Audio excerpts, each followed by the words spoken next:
എന്താണ് ഹൈമൻ? ഈ ഹൈമൻ ഈ ഒരു സെക്ഷൽ ആക്ടിവിറ്റി ടൈമിൽ അല്ലാണ്ട് വേറെ ഏതൊക്കെ സമയത്താണ് അത് ടയർ ചെയ്ത് പോകാവുന്നത്? വിവാഹമൊക്കെ കഴിക്കുന്നതിന് മുൻപുള്ള പെൺകുട്ടികളുടെ കാര്യം പറയുകയാണെങ്കിൽ ഹൈമനെക്ടമി നമ്മൾ എപ്പോഴൊക്കെയാണ് ചെയ്യുന്നത്? അതേപോലെ ഈ വജാനിസ്മസ് എന്ന് പറഞ്ഞ അവസ്ഥയ്ക്ക് ഹൈമനെക്ടമി ചെയ്യുക എന്നത് ഇഫക്റ്റീവ് ആയിട്ടുള്ള ഒരു ട്രീറ്റ്മെന്റ് ആണോ? ഇത്രയും കാര്യങ്ങളെ കുറിച്ചിട്ടാണ് നമ്മൾ ഈ വീഡിയോയിൽ ചർച്ച ചെയ്യാൻ പോകുന്നത്. എല്ലാവർക്കും നമസ്കാരം. മൈൻഡ് ബോഡി കെയറിലേക്ക് ഏവർക്കും ഒരിക്കൽ കൂടി സ്വാഗതം. ഞാൻ ഡോക്ടർ സീത.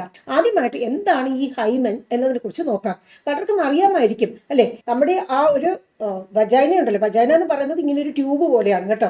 ഈ ട്യൂബിന്റെ ആ ഒരു പുറമേയുള്ള എക്സ്റ്റേണൽ വജൈനൽ ഓപ്പണിംഗ് ഉണ്ടല്ലോ, അവിടെ ഭാഗികമായിട്ട് കവർ ചെയ്യുന്ന ഒരു പാട പോലത്തെ, അതായത് ഒരു മെംബ്രെയിൻ പോലത്തെ ഒരു സാധനമാണ് ഈ ഹൈമൻ എന്ന് പറയുന്നത്. മലയാളത്തിൽ പണ്ട് ഏതോ ഒരു വിവരദോഷി അതിന് കന്യാചർമ്മം എന്ന പേര് ഇട്ടു. അവർ ഈ പേരിട്ടത് എന്തുകൊണ്ടാണ്? കന്യകൾക്ക് എല്ലാവർക്കും ഈ ഒരു ചർമ്മം ഉണ്ടായിരിക്കും, അതുകൊണ്ടാണ് കന്യാചർമ്മം എന്ന് പേരിട്ടത്. എന്നാൽ നമുക്കിപ്പോൾ അറിയാം, കന്യകൾക്ക് എല്ലാവർക്കും ഈ ഒരു കന്യാചർമ്മം ഉണ്ടായിക്കൊള്ളണം എന്നില്ല. കന്യാചർമ്മം, അതായത് ഈ ഒരു ഹൈമൻ ടയറായി പോകുന്ന ഒരുപാട് സന്ദർഭങ്ങളുണ്ട്. അതിനെക്കുറിച്ച് ഞാനിപ്പോൾ വഴിയെ പറയാം. അപ്പോൾ നമ്മളിപ്പോൾ ഇനി മുതൽ ആ ഒരു ഹൈമൻ എന്ന ആ ഒരു ഇംഗ്ലീഷ് വാക്ക് മാത്രം അറിഞ്ഞാൽ മതി, മലയാളം വേണ്ട. ഓക്കെ, കാരണം അത് തെറ്റായ ആ ഒരു അർത്ഥത്തെയാണ് സൂചിപ്പിക്കുന്നത്, അത് നമുക്ക് വേണ്ട. ഓക്കെ, അപ്പോൾ ഈ ഹൈമൻ എന്ന് പറയുന്നത് ഈ ഒരു എക്സ്റ്റേണൽ വജൈനൽ ഓപ്പണിങ്ങിന്റെ അവിടെ ഭാഗികമായിട്ട് കവർ ചെയ്യുന്ന ഒരു മെംബ്രെയിൻ ആണ്. ഭാഗികമായിട്ട് ഇത് കവർ ചെയ്യുള്ളൂ. ഫുള്ളായിട്ട് കവർ ചെയ്യുകയാണെങ്കിൽ ഒരു സുഷിരം, ഒരു ദ്വാരം പോലും ഇല്ല എന്നുണ്ടെങ്കിൽ എന്താ സംഭവിക്കുക? പെൺകുട്ടികൾക്ക് ഒരു 12 വയസ്സ് അല്ലെങ്കിൽ 10 വയസ്സൊക്കെ ആകുമ്പോൾ ആർത്തവം ആരംഭിക്കില്ലേ? ആർത്തവം ഒക്കെ ആരംഭിച്ചു കഴിയുമ്പോൾ മാസാമാസം ആ മെൻസ്ട്രൽ ബ്ലഡും അതേപോലെ എൻഡോമെട്രിയത്തിന്റെ ആ കഷ്ണങ്ങളും എല്ലാം പുറത്തേക്ക് വരുവാൻ ബുദ്ധിമുട്ടാകും. മനസ്സിലായില്ലേ? അപ്പോൾ അത് കാരണം എപ്പോഴും ഒരു ചെറിയ ഒരു സുഷിരം, വളരെ ചെറുതല്ല, കുറച്ചൊക്കെ ഒരു വലിയൊരു സുഷിരം ആ ഒരു ഹൈമനിൽ എപ്പോഴും ഉണ്ടാകും. എന്നാൽ ചിലർക്കൊക്കെ എന്താ പറ്റുകയെന്ന് വെച്ചാൽ ഓപ്പണിംഗ് ഉണ്ടല്ലോ, അത് വളരെ ചെറുതായിരിക്കും. ചിലർക്ക് ഓപ്പണിംഗ് തന്നെ ഉണ്ടാവില്ല. അങ്ങനെയൊക്കെ വരുമ്പോൾ അവർക്ക് ബുദ്ധിമുട്ടുകൾ വരും. അവർക്ക് എന്ത് ബുദ്ധിമുട്ടുകളാണ് വരുന്നത്, അതിന് നമ്മൾ എന്താണ് ചെയ്യേണ്ടത് എന്നതിനെ കുറിച്ചിട്ട് ഞാൻ വഴിയെ പറയാം. ആ ഓപ്പണിങ്ങിന്റെ സൈസും ഷേപ്പും എല്ലാം പലരിലും വ്യത്യസ്തമാണ്. എല്ലാവർക്കും ഒരേപോലെ അല്ല. ചിലർക്ക് നടുക്കായിട്ടായിരിക്കും ആ ഓപ്പണിംഗ് ഉണ്ടാവുക, ചിലർക്ക് ഒരു ഭാഗത്തായിട്ടായിരിക്കും, ചിലർക്ക് ആ ഒരു ഹാഫ് മൂൺ ഷേപ്പിലായിരിക്കും, ചിലർക്ക് ആ ഇങ്ങനെ ആ ഒരു ക്രിബ്രിഫോം ഷേപ്പിലായിരിക്കും, ചിലർക്ക് ഒന്നിൽ കൂടുതൽ സുഷിരങ്ങൾ ഉണ്ടാവും, ചിലർക്ക് അതിൻ്റെ ഉള്ളിൽ ചിലപ്പോൾ ഒരു പാട പോലെ, സെപ്റ്റം പോലെ, അതായത് നമുക്ക് ഇങ്ങനെയാണ് ഓപ്പണിംഗ് ഉള്ളതെന്നുണ്ടെങ്കിൽ ഇവിടെ അകത്തൊരു 2-3 പാട പോലെയൊക്കെ ഉണ്ടാവും. ഇത് കാരണം നമുക്ക് ബുദ്ധിമുട്ടുകൾ ചിലപ്പോൾ വരാം. പണ്ടൊക്കെ പറഞ്ഞിരുന്നത് ഈ ഒരു ഹൈമൻ എന്ന് പറയുന്നത് ആദ്യമായിട്ട് ഒരു പെൺകുട്ടി ഒരു ലൈംഗിക ബന്ധത്തിൽ പാർട്ട്ണറുമായിട്ട് ഏർപ്പെടുമ്പോഴാണ് ഈ ഒരു ഹൈമൻ ടയർ ആകുന്നത്. അങ്ങനെ വരുമ്പോൾ രക്തം വരും, അതാണ് ആ കുട്ടി കന്യകയാണ്, വെർജിനാണ് എന്നതിന് ഒരു തെളിവ് എന്നൊക്കെയാണ് വിശ്വസിച്ചിരുന്നത്. ഇപ്പോഴും അങ്ങനെയൊക്കെ വിശ്വസിക്കുന്ന കുറെ ആൾക്കാരുണ്ട്. അവരോടുമായിട്ടാണ് എനിക്ക് പറയുവാനുള്ളത്, അത് ശുദ്ധ തെറ്റാണ്, അതൊരു മിഥ്യാധാരണയാണ്. ഈ ഹൈമൻ എന്ന് പറയുന്ന മെംബ്രെയിൻ ആർക്ക് വേണമെങ്കിലും എപ്പോൾ വേണമെങ്കിലും അത് പലതരം ആക്ടിവിറ്റീസ് ചെയ്യുന്ന സമയത്ത് അത് ടയർ ആകാം കേട്ടോ. ഉദാഹരണം, നമ്മൾ എന്തെങ്കിലുമൊക്കെ ഒരു ജിമ്മിൽ പോകുന്നു, നമ്മൾ എക്സസൈസസ് ഒക്കെ ചെയ്യുന്നു, അതല്ലെങ്കിൽ നമ്മൾ ബൈസിക്കിൾ ഓട്ടിക്കുന്നു. ഇന്നത്തെ കാലത്ത് ഒരുപാട് പെൺകുട്ടികൾ സൈക്കിളൊക്കെയാണ് പോണത് അല്ലേ? അതേപോലെ ഡാൻസ് ഒക്കെ കളിക്കുന്നു. അതേപോലെ വേറെ എന്തെങ്കിലും ആക്ടിവിറ്റീസ്, നമ്മുടെ ആ ഒരു പെൽവിക് ഏരിയ ഉണ്ടല്ലോ, അവിടെ എന്തെങ്കിലുമൊക്കെ സ്ട്രെച്ചിങ് ഉണ്ടാക്കാവുന്ന ഏതൊരു ആക്ടിവിറ്റീസിലും ഈ ഒരു ഹൈമൻ ഇങ്ങനെ ടയർ ചെയ്യപ്പെടാം. അതേപോലെ ടാമ്പൂണൊക്കെ യൂസ് ചെയ്യുമ്പോൾ, മെൻസ്ട്രുവൽ കപ്പൊക്കെ യൂസ് ചെയ്യുമ്പോഴും ഇങ്ങനെ ഹൈമൻ ടയർ ഉണ്ടാകാനുള്ള സാധ്യതയുണ്ട്. ഇനി എപ്പോഴെങ്കിലുമൊക്കെ ആക്സിഡന്റലായിട്ട് എവിടെയെങ്കിലുമൊക്കെ വീണു, അവിടെ ആ ഭാഗത്ത് പരിക്ക് പറ്റിയെങ്കിലും ഇങ്ങനെ വരാം. വളരെ അപൂർവമായിട്ട് ചിലപ്പോൾ എന്തെങ്കിലുമൊക്കെ നമുക്കൊരു മെഡിക്കൽ കണ്ടീഷൻ ഉണ്ടെങ്കിൽ, നമ്മൾ കല്യാണമൊന്നും കഴിച്ചിട്ടില്ല, ഇതുവരെ ലൈംഗിക ബന്ധത്തിലൊന്നും ഏർപ്പെട്ടിട്ടില്ല എന്നുണ്ടെങ്കിൽ പോലും ചിലപ്പോൾ നമുക്ക് ചെറുതായിട്ട് എക്സാമിനേഷൻ ഒക്കെ ചെയ്യേണ്ടി വരും. അപ്പോഴും ചിലപ്പോൾ ഈ ഹൈമൻ ടയർ വരാനുള്ള സാധ്യതയുണ്ട്. ഇനി അതുകൂടാതെ ഒരുപാട് പെൺകുട്ടികൾ പല രീതിയിലാണ് ഈ മാസ്ട്രുബേഷൻ ഒക്കെ ചെയ്യുന്നത്, അതായത് സ്വയംഭോഗമൊക്കെ ചെയ്യുന്നത്. അപ്പോൾ എന്തെങ്കിലുമൊക്കെ ഓബ്ജക്ട്സ്, എന്തെങ്കിലുമൊക്കെ സാധനങ്ങൾ ഈ ഒരു യോനിയുടെ ഉള്ളിലേക്ക് എങ്ങനെയെങ്കിലുമൊക്കെ തിരികെ കയറ്റാൻ വേണ്ടി ശ്രമിച്ച് എന്നിട്ട് മാസ്ട്രുബേഷൻ ചെയ്യുകയാണെങ്കിലും ഇങ്ങനെ ഹൈമന് ടയർ വരാം. അപ്പോൾ ഹൈമന് ടയർ ഓൾറെഡി ഉണ്ട്, നമ്മൾ ആദ്യമായിട്ട് ബന്ധപ്പെടുന്ന സമയത്ത് ബ്ലീഡിംഗ് ഒന്നും വന്നില്ല എന്നതിനർത്ഥം ഇതിനു മുൻപ് ആരോടുമായിട്ടെങ്കിലും എന്തെങ്കിലുമൊക്കെ ബന്ധം ഉണ്ടായിട്ടുണ്ട് ലൈംഗികമായിട്ട് എന്നതല്ല. അതെല്ലാവരും ദയവായിട്ട് മനസ്സിലാക്കുക. ഓക്കെ, അപ്പൊ ഇത്രയൊക്കെയാണ് ഹൈമന്റെ കാര്യം. ഇനി എപ്പോഴാണ് ഹൈമൻ എക്ടമി എന്ന ആ ഒരു പ്രൊസീജിയർ ചെയ്യേണ്ടത്? എന്താണ് ഈ ഹൈമനെക്ടമി? ഹൈമനെക്ടമി എന്ന് പറയുമ്പോൾ ഈ ഹൈമനിൽ നമ്മൾ ഒരു ഇൻസിഷൻ, ഒരു ചെറിയ കട്ടിട്ടിട്ട് അതിൻ്റെ ആ ഒരു ദ്വാരമുണ്ടല്ലോ അത് കുറച്ചുകൂടി വലുതാക്കുക എന്നുള്ളതിനെയാണ് സാധാരണ ഹൈമനെക്ടമി എന്ന് വിശേഷിപ്പിക്കുന്നത്. എപ്പോഴൊക്കെയാണ് ഈ ഹൈമനെക്ടമി ചെയ്യേണ്ടത്? ചിലർക്കൊക്കെ അത് എല്ലാവർക്കും ഒന്നും വരില്ല, വളരെ സാധാരണവുമല്ല. എന്നാൽ ചില പെൺകുട്ടികൾക്ക് എന്താ പറ്റുമെന്ന് വെച്ചാൽ ഈ ഹൈമൻ ഇൻപെർഫറേറ്റ് ആയിരിക്കും, അതല്ലെങ്കിൽ വളരെ തിക്കായിരിക്കും. അതായത് ആ ഒരു ഇവിടെ പുറമേ ആ ഒരു ഹൈമനിൽ ഒരു ദ്വാരമുള്ളതായിട്ടുണ്ടാവണമല്ലോ, അതിന് പകരം അത് കംപ്ലീറ്റ് ആയിട്ട് അടഞ്ഞിരിക്കും. അതല്ലെങ്കിൽ ചിലർക്കൊക്കെ അത് വളരെ തിക്കായിരിക്കും. അങ്ങനെ വരുമ്പോൾ എന്താ പറ്റുക, ഈ അകത്തുനിന്നും ആ മെൻസ്ട്രുവൽ ബ്ലഡ് ഒന്നും പുറത്തേക്ക് വരാൻ പറ്റില്ല. അങ്ങനെ വരുമ്പോൾ ഈ ഒരു കൗമാരപ്രായത്തിൽ നമുക്ക് ആ ഒരു ഹോർമോണൽ ചേഞ്ചസ് എല്ലാം സംഭവിച്ച് ആർത്തവമെല്ലാം തുടങ്ങുന്ന സമയത്ത് ഉള്ളിൽ ആ ബ്ലീഡിങ്ങും ബാക്കി കാര്യങ്ങളും ആ ഒരു എൻഡോമെട്രിയം പൊഴിഞ്ഞു പോകുന്ന ഒക്കെ നടക്കുന്നുണ്ടാവും. എന്നാൽ അത് ആ വജനയുടെ കൂടെ അത് താഴേക്ക് എത്തുന്ന സമയത്ത് എന്താ, അവിടെ ആ ഒരു തീരെ ഒരു ഹോൾ ഇല്ലാത്തത് കാരണം, തീരെ സുഷിരമില്ലാത്തത് കാരണം അത് പുറത്തേക്ക് വരാതെ അത് അവിടെ തന്നെ അടിഞ്ഞു കിട്ടുന്നു. കുറച്ച് കഴിയുമ്പോൾ എന്താ, ഈ പെൺകുട്ടിക്ക് അതിശക്തമായ വയറുവേദന വരിക, ബാക്ക് പെയിൻ വരിക, വേറെ അസ്വസ്ഥതകളൊക്കെ വരിക, പ്രത്യേകിച്ച് മാസാമാസം എന്ന രീതിയിൽ വരിക. പീരീഡ് വരില്ല, പക്ഷെ മാസാമാസം ഇങ്ങനെ 2-3 ദിവസം ഇങ്ങനെയൊക്കെ വരിക എന്ന ആ ഒരു അവസ്ഥകളൊക്കെ വരും. അങ്ങനെയുള്ള സന്ദർഭങ്ങളിൽ നമ്മൾ ഡോക്ടറെ അടുത്ത് കൊണ്ടുപോകുമ്പോൾ ഡോക്ടർ പരിശോധിച്ച് നോക്കിക്കഴിഞ്ഞാൽ ഡോക്ടർക്ക് മനസ്സിലാക്കാൻ പറ്റും ഇത് ഇങ്ങനെയാണ് സംഭവം എന്നുള്ളത്. ഇതിനെ നമ്മൾ ഇംപെർഫറേറ്റ് ഹൈമൻ എന്നാണ് വിളിക്കുന്നത്. ഇങ്ങനെ വരുമ്പോൾ നമ്മൾ ഒരു അനസ്തേഷ്യ, ലോക്കൽ അനസ്തേഷ്യയോ ജനറൽ അനസ്തേഷ്യയോ, അത് ആ പേഷ്യൻ്റെ സൗകര്യവും ഏത് ആശുപത്രിയിലാണോ എങ്ങനെയാണോ ചെയ്യുന്നത് അവർ സാധാരണ ചെയ്യുന്ന രീതിയും അനുസരിച്ചിട്ട് അത് കൊടുത്തിട്ട് നമ്മൾ ഒരു ഇൻസിഷൻ, ഒരു കട്ട് ഇങ്ങനെ ഇട്ട് കഴിഞ്ഞു പറഞ്ഞാൽ ആ ഒരു ഹോളായി അല്ലേ. അങ്ങനെയാകുമ്പോൾ പിന്നെ നമുക്ക് പിന്നീട് ബുദ്ധിമുട്ടുണ്ടാവില്ല. ഈ ഒരു കണ്ടീഷനിൽ നമ്മൾ ഹൈമനെക്ടമി ചെയ്യും. ഇനി വേറൊരു കണ്ടീഷൻ ഹൈമനെക്ടമി ചെയ്യുന്നത് എപ്പോഴാണ്? സാധാരണ ഉള്ളതിൽ കാട്ടിലും വളരെ ചെറുതായിട്ടുള്ള ആ ഒരു ഹൈമൻ ഉള്ളതിനെയാണ് മൈക്രോ പെർഫറേറ്റ് ഹൈമൻ എന്ന് പറയുന്നത്. ഈ മൈക്രോ പെർഫറേറ്റ് ഹൈമനിൽ വളരെ ചെറിയ ഹോളായിരിക്കും. അതുവഴി ചിലപ്പോൾ ഈ ബ്ലഡും അതേപോലെ ഈ എൻഡോമെട്രിയൽ ടിഷ്യൂ ഒക്കെ സുഗമമായിട്ട് പുറത്തേക്ക് വരില്ല. ഇങ്ങനെയുള്ളവർക്കും ഹൈമനെക്ടമി ചെയ്യേണ്ടി വരാറുണ്ട്.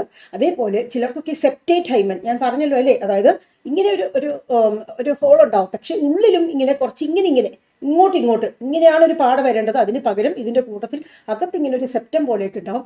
അങ്ങനെയുള്ളവർക്ക് നമ്മൾ ഹൈമനെക്ടമി ചെയ്യുമ്പോൾ എന്താ ചെയ്യുന്നത്, ആ സെപ്റ്റം ഒക്കെ നമുക്ക് മുറിച്ച് കളയണം. അതല്ല എന്നുണ്ടെങ്കിൽ ടാമ്പൂൺ ഉപയോഗിക്കുമ്പോഴോ അല്ലെങ്കിൽ ബന്ധപ്പെടുമ്പോഴോ അതല്ലെങ്കിൽ ആ ഒരു പീരീഡ് വരുമ്പോഴൊക്കെ ബുദ്ധിമുട്ട് വരാം. ഇങ്ങനെയുള്ളവർക്ക് ചിലപ്പോൾ തുടക്കത്തിലൊന്നും വലിയ ബുദ്ധിമുട്ടൊന്നും ഉണ്ടാവില്ല, കുറേശ്ശൊക്കെ ബ്ലീഡിംഗ് ഒക്കെ വലിയ കുഴപ്പമില്ലാണ്ട് വരും. എന്നാൽ പിന്നീട് ആ ഒരു ടാമ്പൂണൊക്കെ ഉപയോഗിക്കാൻ തുടങ്ങുമ്പോൾ അവർക്ക് ബുദ്ധിമുട്ടാകും. അതല്ലെങ്കിൽ പിന്നീട് ബന്ധപ്പെടുന്ന സമയത്ത് ഈ ഒരു സെപ്റ്റം ഉള്ളത് കാരണം പിനിസ് നമുക്ക് നേരെ ഉള്ളിലേക്ക് കയറ്റാൻ പറ്റില്ല. അങ്ങനെ കയറുന്ന സമയത്ത് അവിടെ ഒരു തടസ്സം വന്നത് കാരണം നമുക്ക് ബുദ്ധിമുട്ട് വരും. ഇങ്ങനെയൊക്കെ ഉണ്ടെങ്കിൽ നമുക്ക് ഈ ഒരു സർജറി ചെയ്യേണ്ടതായിട്ട് വരും. ഇനി ചിലപ്പോഴൊക്കെ ഹൈമനൽ ടാഗ്സോ ഹൈമൻ അട്രേസിയ ഇങ്ങനത്തെ ഓരോ കണ്ടീഷൻസ് ഒക്കെ ഉണ്ടാവാറുണ്ട്. ഇങ്ങനെയുള്ള കണ്ടീഷൻസിനും നമ്മൾ ഈ ഒരു ഹൈമനെക്ടമി ചെയ്യുന്നതാണ്. ഹൈമനെക്ടമി എങ്ങനെയാണ് ചെയ്യുന്നത്? ലോക്കൽ അനസ്തേഷ്യയിലാണോ ജനറൽ അനസ്തേഷ്യയിലാണോ? ഞാൻ ആദ്യം പറഞ്ഞതുപോലെ പേഷ്യൻസിന്റെ ആ ഒരു ഇതനുസരിച്ചിട്ട് അവർക്ക് ലോക്കൽ അനസ്തേഷ്യയിൽ ചെയ്യാൻ വേണ്ടി അവർ കിടക്കുന്നുണ്ടെങ്കിൽ അങ്ങനെ ചെയ്യാവുന്നതാണ്. പക്ഷേ മിക്കവരും അങ്ങനെയൊക്കെ കിടന്ന് കൊടുക്കാനുള്ള ഒരു സാധ്യത കുറവാണ്. അത് കാരണം തന്നെ ഇതൊരു ചെറിയ പ്രൊസീജിയറാണ്, ഒരു ഷോർട്ട് GA ചെയ്താൽ മതി. അങ്ങനെ ഷോർട്ട് GAയിലാണ് പലപ്പോഴും ഇത് ചെയ്യുന്നത്. നമുക്ക് പ്രത്യേകിച്ചും റിസ്ക് ഒന്നും ഇല്ലാത്തൊരു പ്രൊസീജിയറാണ്. സാധാരണ ഏതൊരു സർജറിക്ക് മുൻപ് ബ്ലഡ് ടെസ്റ്റും ബാക്കി കാര്യങ്ങളൊക്കെ ചെയ്യുന്നത് പോലെ ഇതിനും ബ്ലഡ് ടെസ്റ്റും ബാക്കി കാര്യങ്ങളൊക്കെ ചെയ്യുന്നതാണ്. ആവശ്യമുള്ള വേറെ എന്തെങ്കിലുമൊക്കെ ടെസ്റ്റുകളും കാര്യങ്ങളുമൊക്കെ നിങ്ങളുടെ ഡോക്ടർ നിർദ്ദേശിച്ചതനുസരിച്ചിട്ട് ചെയ്യേണ്ടതാണ്. അതിനുശേഷം ഈ ഒരു സർജറിക്ക് അധികം സമയമൊന്നും എടുക്കില്ല, നമ്മൾ പേടിക്കേണ്ട ഒരു ആവശ്യവുമില്ല. അത് കഴിഞ്ഞാൽ ബോധം നമുക്ക് വരുന്ന സമയത്ത് നമുക്ക് കാണാൻ പറ്റും അവിടെ ആ ഒരു മൂത്രമൊഴിക്കുന്ന ആ ഒരു ഭാഗത്ത് ഒരു പഞ്ഞി വെച്ചിരിക്കുന്നത്.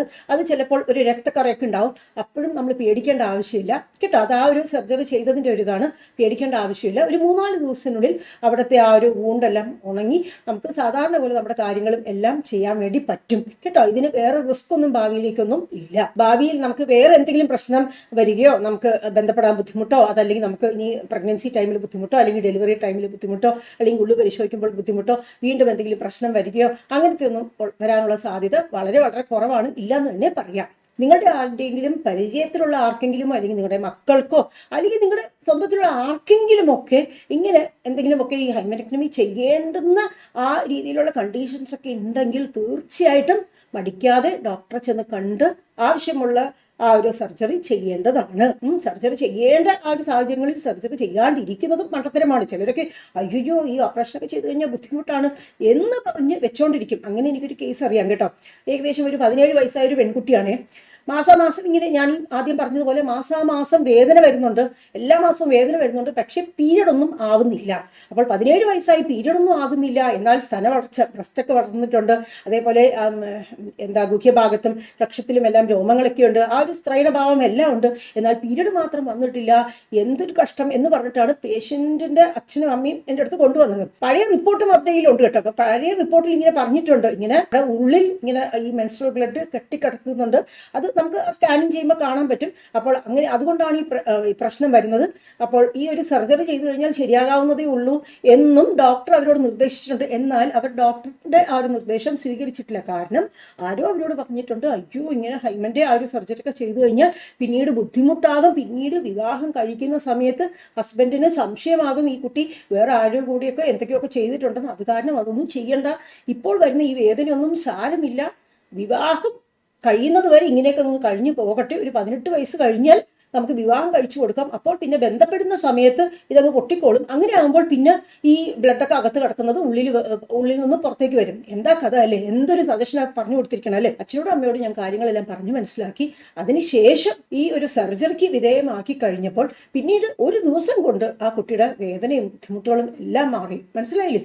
ഇനി എനിക്ക് പറയാനുള്ള പ്രധാനപ്പെട്ട ഒരു കാര്യം, ഒരുപാട് കപ്പിൾസ് നമ്മളുടെ അടുത്ത് വജൈനിസ്മസ് എന്ന ആ ഒരു അവസ്ഥയ്ക്കായിട്ട് ട്രീറ്റ്മെന്റിന് വേണ്ടി ഇവിടെ വരുന്ന സമയത്ത് അവരോട് ഇതിനു മുൻപ് നിങ്ങൾ എന്തൊക്കെ ട്രീറ്റ്മെന്റ് ആണ് ചെയ്തിട്ടുള്ളത് എന്ന് ചോദിക്കുമ്പോൾ അറ്റ്ലീസ്റ്റ് പകുതിയിലധികമെങ്കിലും ആളുകൾ നമ്മളോട് പറയുന്നത് ഇതിനു മുൻപ് ഒരു ഡോക്ടർ അടുത്ത് പോയപ്പോൾ ഡോക്ടർ ഇങ്ങനെ ഹൈമൻ ഒരു കട്ടിയായിട്ടുണ്ട്, അതുകൊണ്ടാണ് പ്രശ്നം വരുന്നത്, അപ്പോൾ അത് ഒന്ന് സർജറി ചെയ്ത് കഴിഞ്ഞാൽ ശരിയാവും എന്ന് പറഞ്ഞിട്ട് ചിലർക്കൊക്കെ സർജറി ചെയ്തിട്ടുണ്ട്, ചിലർക്കൊക്കെ സർജറി ചെയ്യണമെന്ന് പറഞ്ഞിട്ടുണ്ട്, പക്ഷെ അവർ ചെയ്യാൻ പിന്നെ വീണ്ടും അങ്ങോട്ട് തിരിച്ചു പോയിട്ടില്ല. അയ്യോ ഇതെങ്ങനെയാണ് സർജറി കൊണ്ട് ശരിയാകുക എന്ന് അവർക്ക് തന്നെ ഒരു സംശയം തോന്നി അവർ പോയിട്ടില്ല എന്നൊക്കെയാണ് പലരും പറയുന്നത്. വജൈനിസ്മസ് എന്ന് പറയുന്ന അവസ്ഥയിൽ നമുക്ക് ഈ ബന്ധപ്പെടുമ്പോൾ വേദന വരുമോ എന്നുള്ള ആ ഒരു പേടിയാണ് മെയിൻ ആയിട്ടുള്ളത്. ബന്ധപ്പെടാൻ സമ്മതിക്കാറില്ല, ബന്ധപ്പെടാൻ വേണ്ടി നമ്മൾ തുടങ്ങി കുറച്ചൊക്കെ അങ്ങ് അകത്തോട്ട് പോകുന്ന സമയത്തല്ലേ നമുക്ക് ആ പെയിൻ ഉണ്ടോ ഇല്ലയോ എന്ന് അറിയുള്ളൂ. ഇത് അവിടെ വരെ ഒന്നും എത്തില്ല, ഏകദേശം അവിടെ ആ ഒരു പിനിസ് എത്തുന്ന സമയത്ത് തന്നെ ആ ഒരു പേടി കാരണം അവിടുത്തെ മസിൽസും, ആ വജൈനയുടെ ആ മസിൽസ് മാത്രമല്ല, ആ ചന്തിയുടെ മസിൽസും ഉൾത്തോടയുടെ മസിൽസും എല്ലാം കൂടി ഇങ്ങനെ സ്പാസം അടിച്ച് അതിങ്ങനെ അങ്ങ് പോവുകയാണ് ചെയ്യുന്നത്. മനസ്സിലായില്ലേ. അങ്ങനെയുള്ള കേസുകൾക്ക് ഈ ഹൈമനെക്ടമി ചെയ്തിട്ട് പ്രത്യേകിച്ച് ഒരു കാര്യവും ഇല്ല.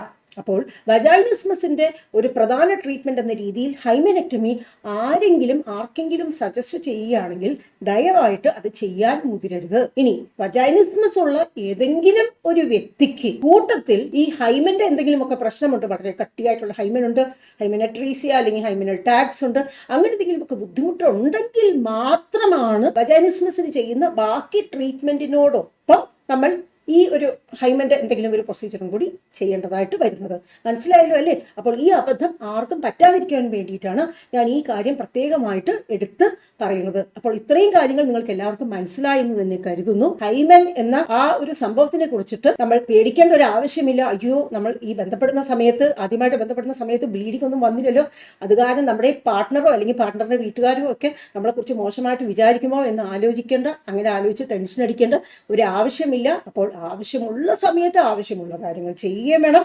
ആവശ്യമില്ലാത്ത കാര്യങ്ങൾ ആവശ്യമില്ലാത്ത സ്ഥലത്ത് പോയി ചെയ്യാനും പാടില്ല. ഇത്രയും കാര്യങ്ങളാണ് എനിക്ക് ഈ സെഷനിൽ നിങ്ങളോട് പറയാനുള്ളത്. ഈ കിട്ടിയ അറിവ് എല്ലാവരുമായിട്ടും പങ്കുവെക്കുക. അതിനായി ഈ വീഡിയോ ലിങ്ക് എല്ലാവർക്കും അയച്ചു കൊടുക്കുക. വീണ്ടും മറ്റൊരു വീഡിയോയുമായി നിങ്ങളുടെ മുന്നിൽ വരുന്നതുവരെ നിങ്ങൾക്കും നിങ്ങളുടെ കുടുംബത്തിലുള്ള എല്ലാവർക്കും ശാന്തിയും സന്തോഷവും ആരോഗ്യവും സമാധാനവും എല്ലാം നേരുന്നു.